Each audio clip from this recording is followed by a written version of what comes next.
Gente, eu comecei há algumas semanas atrás essa pequena série sobre o problema do pecado. Mas o problema do pecado não se resolve falando do pecado, malhando as pessoas, acusando as pessoas, lançando sobre elas medo e condenação por causa do pecado. O problema do pecado se resolve ensinando, falando, pregando, ministrando sobre santidade. Santidade é a força oposta ao pecado. A nossa luta não é contra o pecado, a nossa luta é a favor da santidade. Nossa busca não é ficar focando no pecado, é focar na santidade. Focar no pecado é olhar para Satanás, focar na santidade é olhar para Jesus. E a gente precisa olhar para o autor e consumador da nossa fé. Olhando para o autor e consumador da nossa fé, fatalmente nós produziremos mais do fruto do Espírito e, consequentemente, menos sujeitos a pecar nós estaremos. Amém, gente? Esse é o entendimento da nova aliança. Esse é o entendimento da nova criatura. Esse é o entendimento que nós precisamos ter. E na semana retrasada, semana passada, foi aquele domingo do Espírito Santo. E algumas pessoas... Quem é que estava presente aqui no domingo do Espírito Santo? Foi bom demais, não foi, gente? Foi bom demais. E algumas pessoas começaram a perguntar: pastor, quando é que vai ter o próximo? Domingo de Pentecostes, a gente vai ter de novo um outro domingo daqueles aqui. Legal, vai ser bom demais. Então, fica atento aí, porque depois da Páscoa, 50 dias para frente, a gente tem um Pentecostes, e aí a gente vai ter um outro domingo semelhante àquele aqui, buscando mais e mais do Espírito Santo. E na semana retrasada, então, eu dei continuidade e eu falei aqui sobre alguns pontos sobre santidade real, santidade verdadeira. O que é real santidade? E eu falei de 4 pontos, e eu só quero passar para você para refrescar na sua memória o que a gente já falou. Primeiro ponto, eu disse: é preciso entender que as coisas antigas já passaram e eis que tudo se fez novo. 2 Coríntios 5,17 diz exatamente isso. As coisas antigas, elas já passaram, tudo se fez novo. E nós agora, como novas criaturas que somos, estamos focados em Jesus, não mais no passado, não mais olhando para o passado. Deus não se lembra dos nossos pecados, então não somos nós que temos que ficar lembrando. Segunda coisa que a gente viu aqui: hoje em Cristo, você é um santo que está num processo de santificação. A gente não se preocupa muito em ficar lendo a introdução das epístolas. A gente não lê a introdução de Romanos, a gente não lê a introdução de 1 Coríntios, 2 Coríntios, de Efésios, de Gálatas. E porque a gente não lê, a gente não percebe que todas essas epístolas, Paulo escreve sempre aos santos. Se você não é santo, a epístola não é para você. Se a epístola não é para você, como é que você fica? Como é que a gente fica? Então, você vai abrir as epístolas e vai ver Paulo se dirigindo sempre aos santos. Nós somos classificados por Deus como santos, mas estamos num processo de santificação, que é o aprendizado pela palavra, de como pensa, como fala, como age um santo.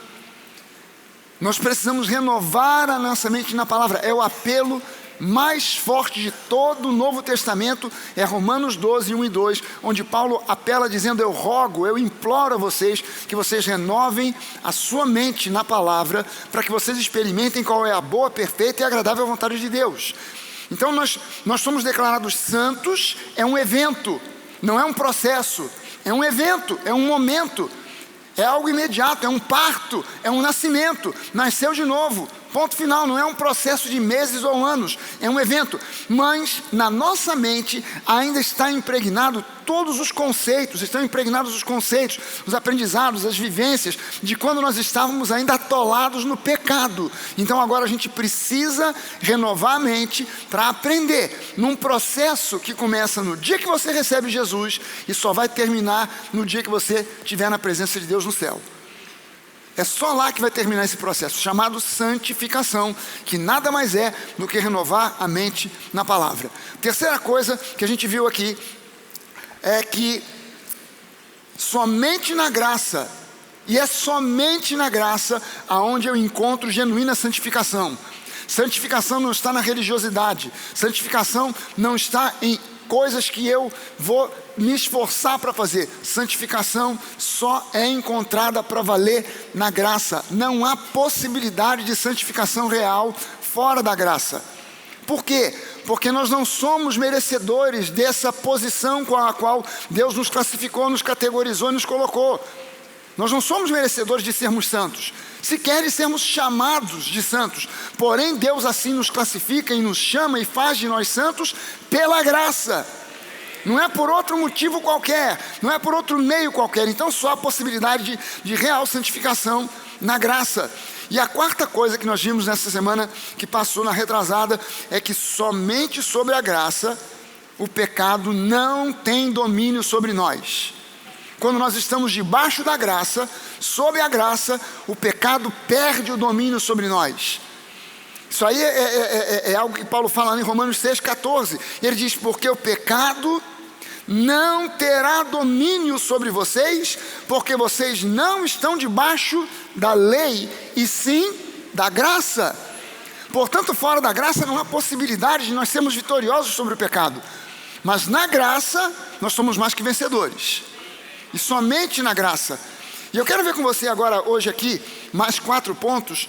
E o quinto ponto que eu tenho para passar para você entender o que é verdadeira santidade, o que é verdadeira santificação, é entender que o que eu mais preciso, o que nós mais precisamos para vencer na vida, para vencer em qualquer área da vida, casamento, relacionamentos, amizade, filhos, relacionamento de pais com filhos, e para vencermos também o pecado, o que nós mais precisamos é conhecer as potencialidades da nova criatura, da nova criação, e não simplesmente as minhas potencialidades naturais.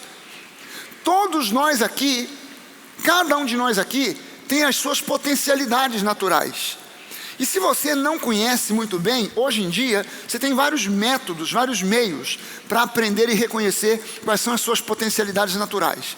Você está na vigência de escolher uma carreira, não sabe o que fazer, vai fazer um vestibular. Eu não sei se eu faço para medicina ou se eu faço para física. O que tem uma coisa a ver com a outra? Nada. Está tão diferente uma da outra que eu estou perdido. Você vai fazer um teste vocacional, e no teste vocacional diz, olha, você tem uma potencialidade muito boa para a área biomédica. Então eu vou partir para medicina, não vou partir para física. Ou o contrário, não, você tem uma potencialidade muito forte para exatas. Legal, então eu vou fazer matemática, vou fazer física, alguma coisa ligada à área de exatas. Você define uma potencialidade. De repente você resolve cooperar na igreja, servir cantando no louvor. Você vai fazer uma audição, e aí a gente vai verificar a sua potencialidade. Aí você é classificado como tenor ou terror. Tenor canta, terror não tem potencialidade. Vai para outra área que essa aí não é a tua potencialidade, não é nisso a tua chamada. Então são as potencialidades naturais. Mas é preciso que eu entenda que no momento em que eu nasci de novo, eu tenho agora, da parte de Deus, novas potencialidades. Ele pode aumentar e fortalecer as potencialidades naturais que eu já tenho, mas Ele me dá outras que eu nem sequer tinha no natural. Amém, gente?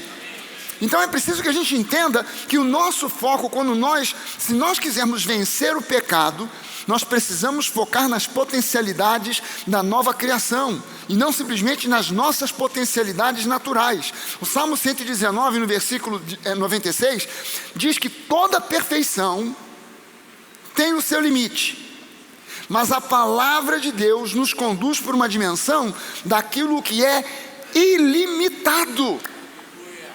Olha só, se eu fosse você, eu marcava esse versículo na Bíblia. Salmo 119, versículo 96. Toda perfeição, ou seja, toda potencialidade humana tem os seus limites, tem o seu limite. Mas em Cristo, nós estamos ilimitados. Paulo fala isso. Em Cristo vocês estão ilimitados. Por isso, agora eu posso dizer: tudo posso naquele que me fortalece, porque nele eu estou ilimitado. Nas minhas potencialidades naturais eu tenho que reconhecer, há limites, mas em Cristo eu tudo posso. Amém, gente? Então eu preciso agora reconhecer essas potencialidades sobrenaturais. Salmo 91, os versículos 1 e 2, diz assim: aquele que habita no esconderijo do Altíssimo e descansa à sombra do Onipotente. Quem está nessa situação, quem está nessa dimensão, está no esconderijo do Altíssimo e descansa. Isso aqui fala de uma postura aonde eu estou protegido, guardado, à sombra, no descanso com Deus, protegido e guardado por Ele. Essa pessoa pode dizer a respeito de Deus: tu és o meu refúgio, a minha fortaleza, o meu Deus em quem eu confio. Tudo o mais que vem nesse salmo, todos os outros versículos, tudo que vem depois é impossível de alcançar pela força do braço humano. Impossível. Tudo que vem daqui para frente são coisas que Deus faz a nosso favor. Então olha só o que ele diz no versículo 3. Eu coloquei agora isso aqui, esses outros versículos do 3 em diante, eu coloquei na versão da linguagem de hoje, e diz assim: Deus livrará você de perigos escondidos e de doenças mortais. Gente, o exercício da fé, tudo que Deus nos dá pela graça, e a gente recebe pela fé. Quando você exercita a sua fé, você precisa entender que a sua fé é uma potencialidade sobrenatural. Não vem de você, é dom de Deus, é presente que Deus te dá. Não é algo com o que você nasceu. Eu já nasci com fé. Não, você talvez tenha nascido uma pessoa muito positiva, que tem uma visão muito legal da vida. Você não olha para o copo meio vazio, você vê o copo meio cheio. Mas a fé é um presente que Deus te dá, é dom de Deus, para que ninguém se glorie, mas a glória seja dele. E quando você começa a exercitar a sua fé, quando você começa a exercitar a sua fé, quando você aprende sobre fé e exercita a sua fé, isso aqui começa a se tornar uma realidade. Presta bem atenção nisso. Existe muito mais disponibilizado para você do que você imagina. Existe muito mais prosperidade para você do que você pensa. Existe muito mais saúde disponível para você do que você possa imaginar. Existe muito mais bênçãos projetadas que pertencem a você do que você possa imaginar. Amém. Entenda isso, creia nisso. Veja bem o que Jesus disse: se você tiver uma fé pequenina, do tamanho de um grão de mostarda, isso já é o suficiente para você dizer a esse monte: ergue-te e lança-te no mar. E se você não duvidar no seu coração, mas crer que aquilo que você está dizendo é o que Deus vai realizar, aquilo que você tiver dito é o que você vai receber. O poder está aí em você, está com você, está disponível para você. Exercite a sua fé, coloque a sua fé para funcionar. Não tenha medo, não tenha receio de profetizar bênçãos sobre a sua vida.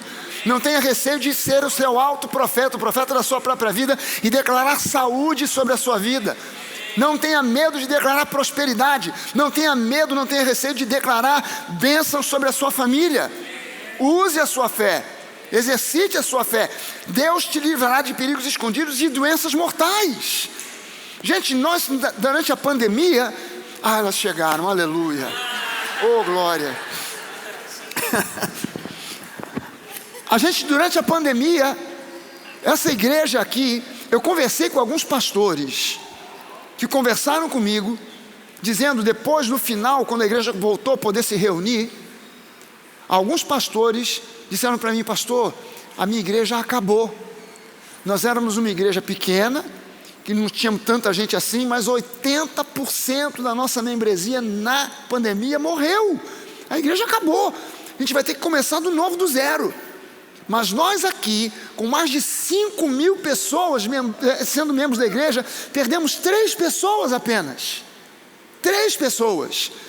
Pela lógica, era para ter ido pelo menos aí umas 4.000. Mas Deus nos guardou. Por quê? Porque nós temos aprendido a exercitar a nossa fé. Então Deus pode Pode. Não é porque eu sou poderoso, não é porque eu sou demais, mas é porque a fé que Deus me dá, ela faz com que coisas milagrosas aconteçam. Amém, gente? Então ele está declarando para nós aqui, ele vai livrar você de perigos escondidos e doenças mortais.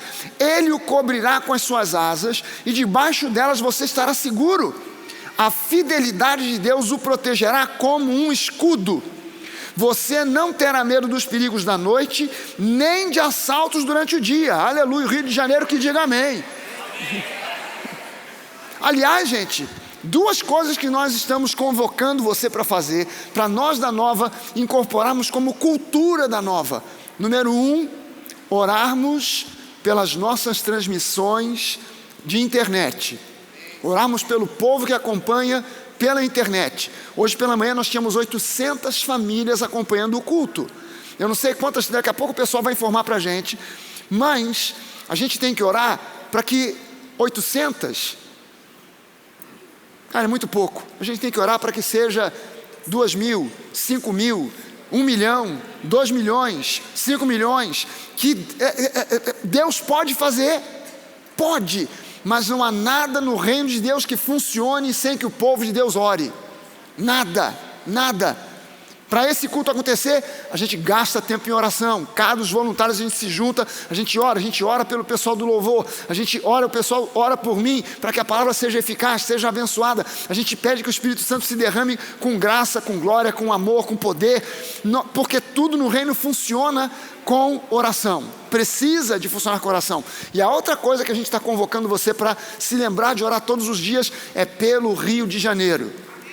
A nossa cidade, gente, governos já tentaram, planos já foram feitos, o pessoal dos governos federal, municipal, estadual, batem cabeça, cada um empurrando para o outro. Não, a responsabilidade da segurança é do estadual, não é do municipal, é guarda municipal, é polícia militar, não, bota o exército. Já tentaram, já fizeram planos, não deu certo. É hora da igreja se levantar. Já passou da hora da igreja se levantar. A solução para o Rio de Janeiro está na igreja.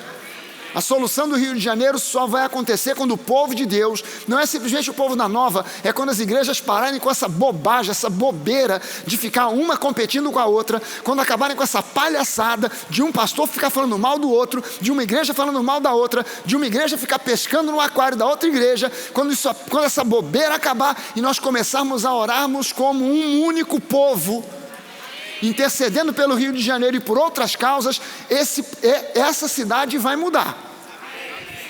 Então, coloque a sua fé para funcionar, ore pelo Rio de Janeiro, porque aqui está dizendo, aqui está afirmando para nós que nós não vamos ter medo de perigos da noite nem assaltos durante o dia.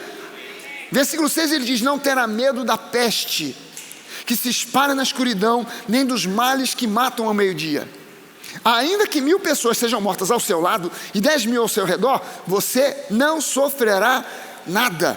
Você olhará e verá como os maus são castigados. Você fez do Senhor Deus o seu protetor e do Altíssimo o seu defensor. Por isso, nenhum desastre lhe acontecerá e a violência não chegará perto da sua casa.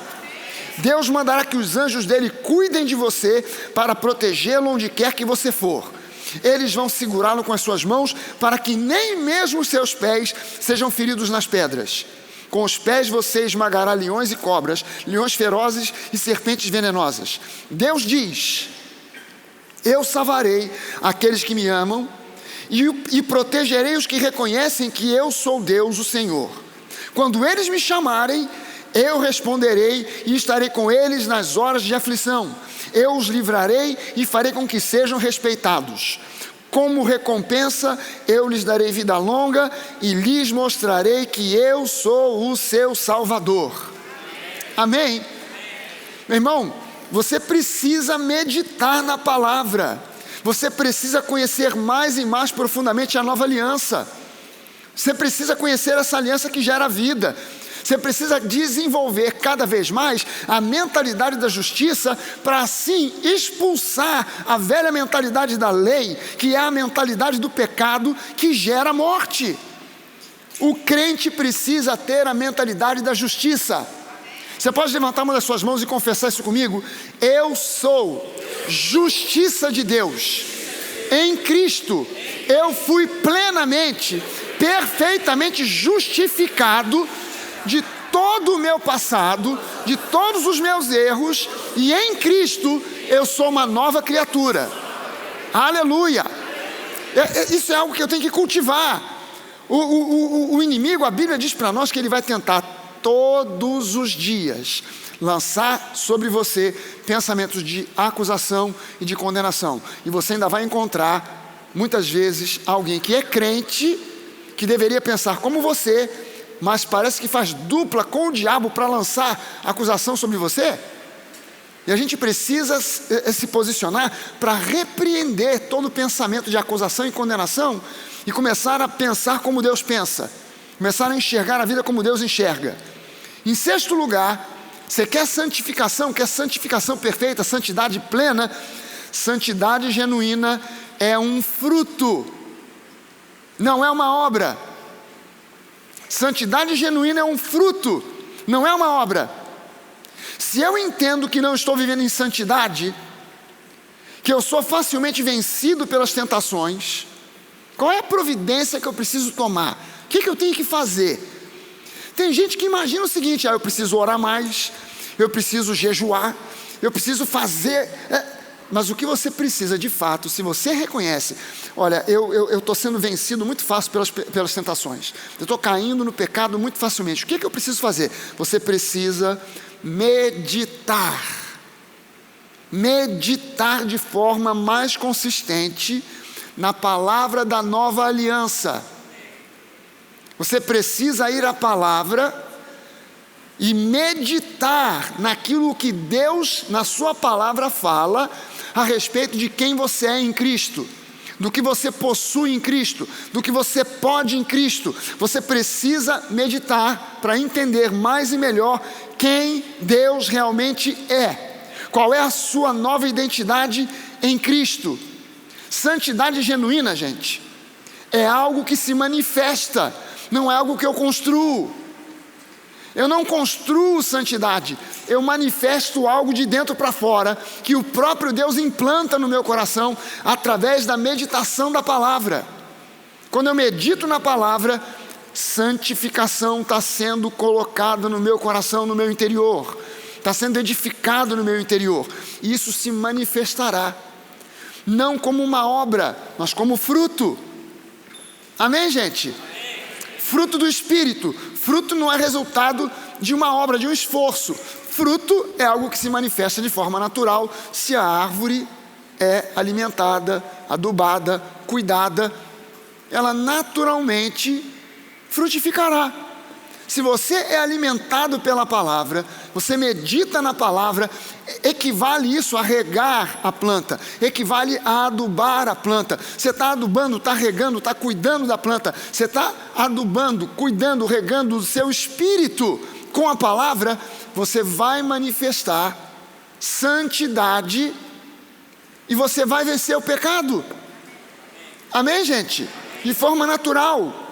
Sétima coisa. Qual é o sétimo ponto dessa história de santidade?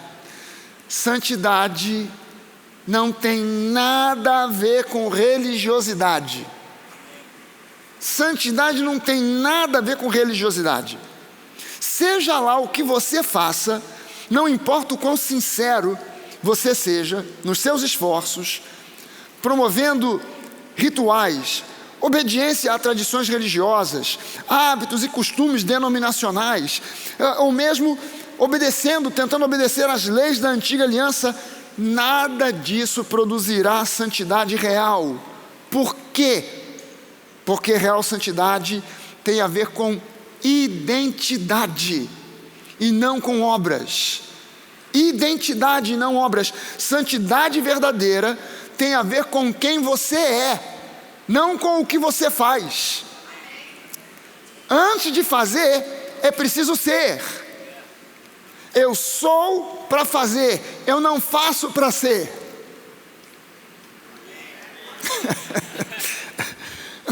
Eu sou e por isso faço. Eu não faço para tentar ser. É algo que vem de dentro para fora. Eu faço boas obras porque sou nova criatura. Eu não faço boas obras para me tornar nova criatura. A santidade brota naturalmente porque eu sou santo. Eu não estou tentando fazer alguma coisa para mostrar o quão santo eu sou e então a partir daí ser categorizado como santo. O que me mostra o quão santo eu sou não é a roupa que eu visto ou deixo de vestir, não é o lugar que eu frequento ou deixo de frequentar, mas é o entendimento de que tudo me é lícito, porém tudo não me convém, nem tudo me convém. Então eu preciso de ter inteligência espiritual para discernir o que fazer, o que falar, aonde ir, onde não ir.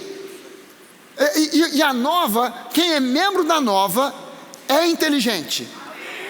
A nova é uma igreja de pessoas inteligentes. A nova é uma igreja de pessoas de QI elevado. A pessoa que é assim meio tapada não consegue ficar na nova.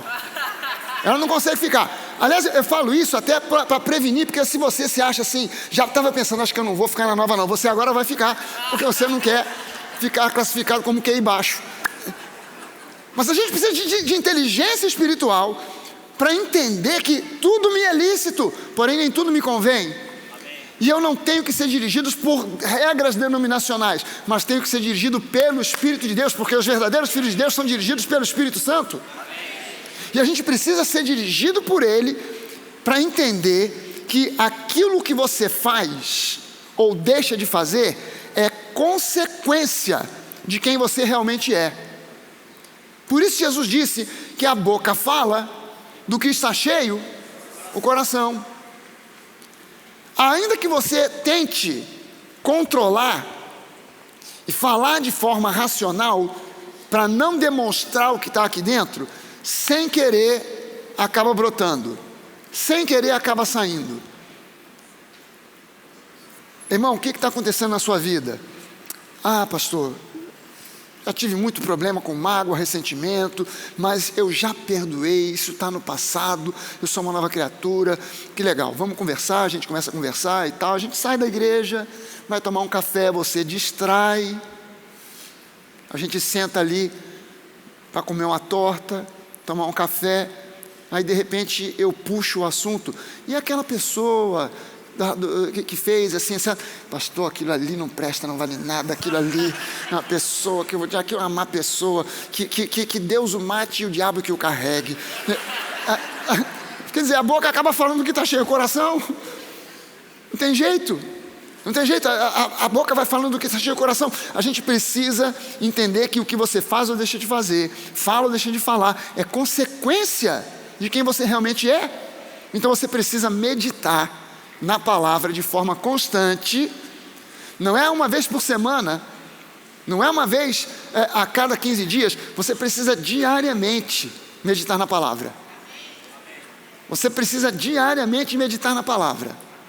Isso é algo que é primordial na sua vida.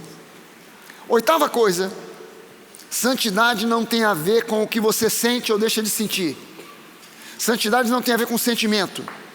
O Evangelho, e por consequência a real santidade, não tem nada a ver com o que você sente, mas sim com o que você crê.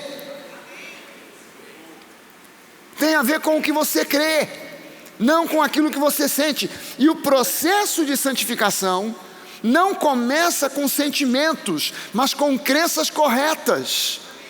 Quando eu creio de maneira correta, de maneira bíblica, de maneira compatível com a nova aliança, quando eu começo a entender, e isso é uma coisa que a maioria dos crentes ainda hoje não entende, o fim da lei é Cristo.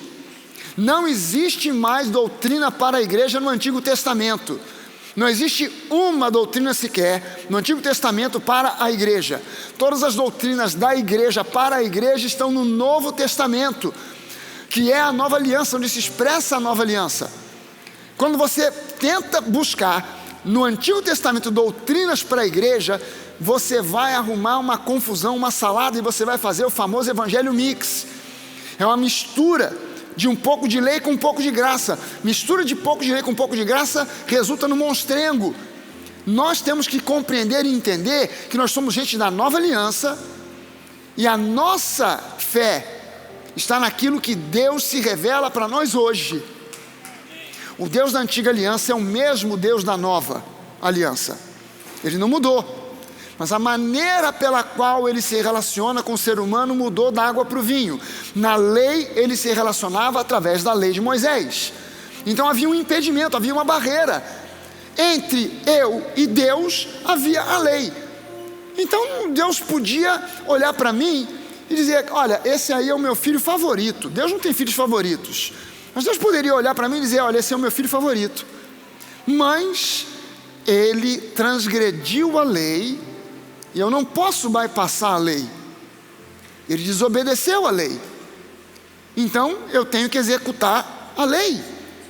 Eu não posso fingir que não aconteceu nada, porque se Deus bypassasse a lei para qualquer um, para mim, para Davi, para Moisés, para você, para qualquer um, o universo entraria em colapso.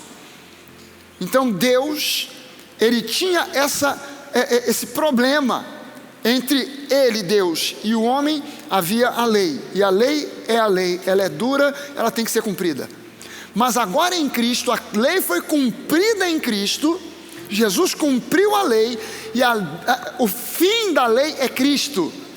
O fim da lei é Cristo. O término, a palavra usada pelo apóstolo Paulo, quando ele diz o fim da lei é Cristo, é o término, o final da lei é Cristo. Para a justificação de todo aquele que obedece à lei. Não, para a justificação de todo aquele que crê. Então na lei, quem era justificado? Quem obedecia à lei. Na nova aliança, quem é justificado? Aquele que crê. Aquele que crê em Cristo. Aquele que crê em Cristo, que olha para Ele e tem Ele como referência. Ele é o nosso Salvador. Ele é o nosso Senhor. Ele nos salvou do pecado. Ele nos salvou também de nós mesmos. Ele nos salvou da lei. Debaixo da lei ninguém era salvo. Debaixo da lei ninguém era justificado. Ninguém jamais conseguiu cumprir a lei. 613 mandamentos. 613. Gente com pouco estudo e aprofundamento na Bíblia pensa que a lei é formada de 10 mandamentos. São 613 para serem obedecidos todos os dias. Os 613, não pode falhar em um, falhou em tudo. Graças a Deus, em Cristo, a lei terminou e agora nós temos um relacionamento com Deus pela graça. E graça é favor imerecido. O Bené fez uma música, é uma música recente dele, acho que não está nem gravada ainda, onde ele diz: eu não mereço o céu aberto, eu não mereço absolutamente nada. Eu não mereço ser cheio do Espírito Santo, e isso é graça, porque eu tenho o céu aberto, eu sou cheio do Espírito Santo, e isso só acontece pela graça, não por merecimento. Por merecimento, a gente não teria absolutamente nada a não ser um caminho aberto para o inferno. Graça, puramente graça, graças a Deus pela graça. Amém, gente? Graças a Deus pela graça. A santificação é um processo que acontece de acordo com as crenças corretas e só progride com crenças corretas. Santificação é um processo no qual você ouve a verdade, você ouve o verdadeiro evangelho, a palavra da graça, compreende a palavra da graça e da fé, você crê, você começa a descartar conceitos religiosos errados, passa a meditar nessa palavra e coloca em prática.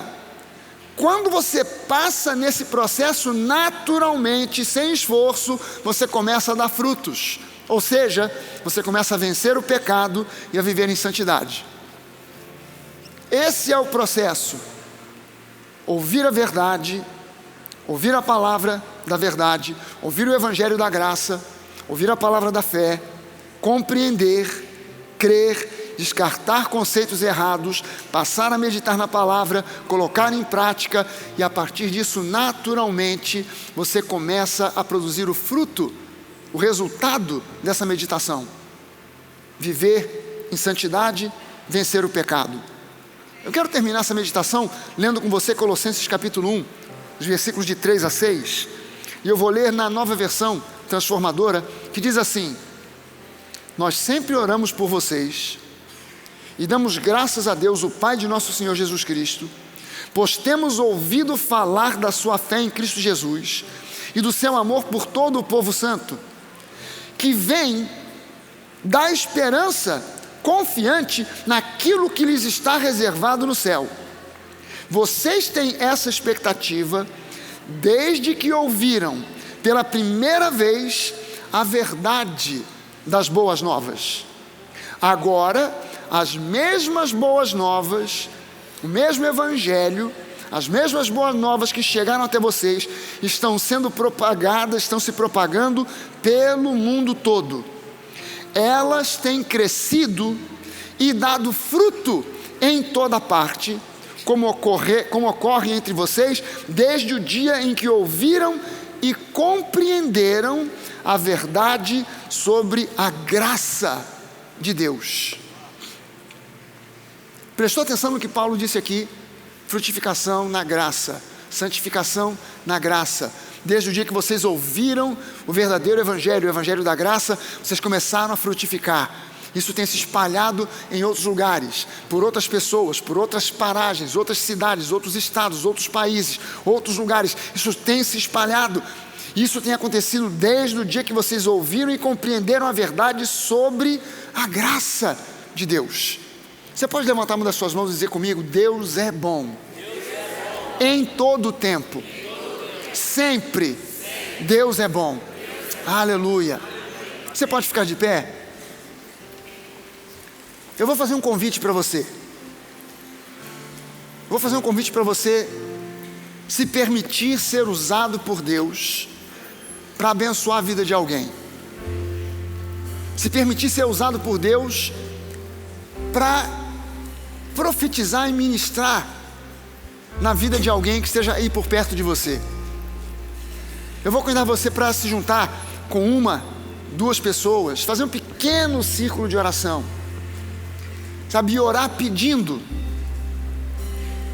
intercedendo por essa pessoa com quem você está orando, para que ela receba mais e mais e mais e mais espírito de sabedoria, de revelação no pleno conhecimento de quem Deus é e de quem ela é em Cristo Jesus.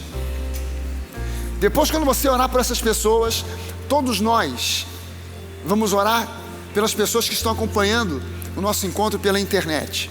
A gente está com 370 famílias conectadas online agora com a gente. E a gente depois de orarmos aqui uns pelos outros, a gente vai orar por todo esse pessoal que está acompanhando pela internet. Amém, gente? Então se junte aí com essas pessoas. Eu estou vendo já o pessoal aí já de mãos dadas, abraçado. Comece a orar e pedir: Deus, eu oro para que essas pessoas que estão aqui comigo, cada um desses irmãos e irmãs, receba da tua parte espírito de sabedoria e de revelação no pleno conhecimento de quem você é, de quem Jesus é, de quem é o Pai, de quem é Jesus, de quem é o Espírito Santo e de quem essa pessoa com quem eu estou orando é em Cristo Jesus. Que nós tenhamos uma noção e um entendimento, uma revelação da profundidade, da grandeza do teu amor por nós. Ore para que essa pessoa receba a revelação do amor de Deus, da grandeza do amor de Deus, da incondicionalidade do amor de Deus, para que ela receba um entendimento interior, que Deus toque no coração dessa pessoa a cada dia mais profundamente, para que ela entenda mais profundamente, para que ela receba não somente sabedoria, mas revelação da profundidade, da grandeza do amor de Deus. Ore e interceda para que essa pessoa agora receba de Deus um toque sobrenatural de cura, de libertação, de pensamentos de acusação e de condenação, de pensamentos e crenças erradas. Ore e interceda agora para que essa pessoa receba da parte de Deus um entendimento revelado do perdão pleno que Deus já concedeu a ela em Jesus Cristo, através de Jesus Cristo, por amor a nós, pelo sangue de Jesus. Ore para que ela receba da parte de Deus mais e mais do fluir do Espírito Santo na vida dela, em nome de Jesus. Aleluia, em nome de Jesus. Aleluia, em nome do Senhor Jesus. Amém. Você que já orou, eu vou pedir que você estenda as suas mãos. Você pode estender as suas mãos na direção que você quiser, para mim aqui, lá para trás, para um lado, para o outro. Mas nós vamos estender, eu vou estar aqui estendendo as mãos na direção da câmera que está aqui na frente comigo, para que você que está pela internet, acompanhando a gente pela internet, você está em casa com a sua família, ou você está em algum outro ambiente sozinho, você está em casa, está no hospital, está no carro, está com o seu celular, com o seu laptop, com o computador. Nós vamos orar agora para pedir, Senhor, em nome de Jesus, que cada uma dessas pessoas que acompanha esse encontro pela internet, que cada uma delas, famílias que estão reunidas, pessoas que estão sozinhas, pessoas que estão em casa, pessoas que estão no hospital, pessoas que estão no carro, pessoas que estão num hotel fora do Rio de Janeiro, que estão em outra cidade, que estão em outro país, no nome de Jesus, que o Espírito Santo agora derrame sabedoria e revelação de quem é o nosso Pai, de quem é Jesus, de quem é o Espírito Santo, de quem nós somos em Cristo, para que no nome de Jesus essas pessoas vivam a vida abençoada que o Senhor já pagou o preço na cruz para que elas vivam. Em nome de Jesus nós proclamamos e declaramos bênçãos, nós profetizamos bênçãos para aqueles que estão aqui e para aqueles que estão acompanhando pela internet. Na sua casa, receba bênção para a sua família. Você que está presente aqui, receba agora unção de bênção para a sua família.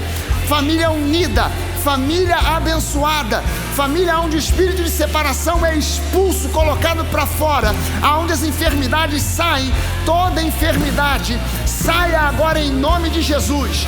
Toda a família seja abençoada em nome de Jesus. Nós declaramos aqui o Espírito de Deus agindo, derramando cura, restauração, vida abundante sobre nós aqui presencialmente, sobre cada pessoa que está acompanhando pela internet, em nome de Jesus, em nome de Jesus. Aleluia!